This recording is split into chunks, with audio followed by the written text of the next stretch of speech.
Friends, serial गुम है किसी के प्यार में है के स्पॉइलर लेकर मैं आपके सामने एक बार फिर से हाजिर हूँ।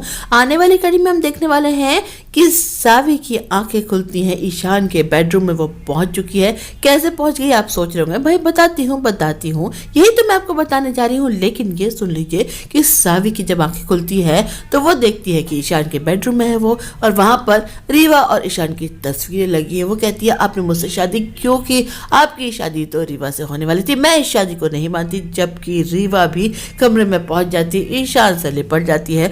बुरे फंसे भैया ईशान बाबू, जिससे शादी की वो शादी को मानने को तैयार नहीं है, और जिसे छोड़ दिया वो पीछे छोड़ने को तैयार नहीं है।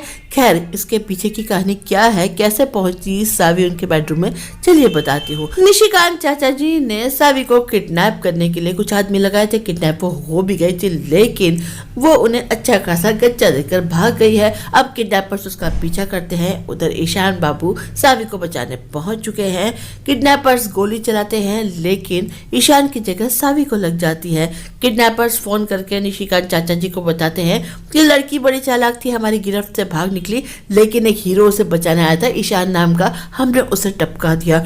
ये सुनकर चाचा जी के होश उड़ जाते हैं। बड़े भैया से अब अच्छी खासी फटकार पड़ जाती है, क्योंकि इस बार भी उन्होंने अपना काम ठीक से नहीं किया है। लेकिन ईशान बाबू बच चुके हैं और वो सावी को लेकर अपने घर पहुंच जाते हैं। वो घायल अवस्था में है, सीधे अपने बेडरूम में उसे लेकर जाते हैं। अक्का साहब परिवार वाले रोकते रहते हैं कि ये तो क्या कर रहा है, लेकिन वो कमरे से बाहर निकाल देते सबको और कहते हैं ये मेरी पत्नी है, ये यही रहेगी और इसकी यह हालत मेरी जान बचाने में हुई है। इसका मेरे सिवा इस दुनिया में कोई नहीं है। एक बड़ी बहन है, वो भी हॉस्पिटल में एडमिट है, जिंदगी और मौत की लड़ाई लड़ रही है। अक्का साहब बेचारे परेशान है। इधर रीवा अपनी माँ से झगड़ा कर कर पहुंच जाती है ईशान के घर की, यही मेरा घर है, और अक्का साहब बाहें फैलाए उसका स्वागत भी करती है। लेकिन ईशान कहता है कि ये यहाँ नहीं रह सकती, वो चाहता है ये अपनी जिंदगी में आगे बढ़े।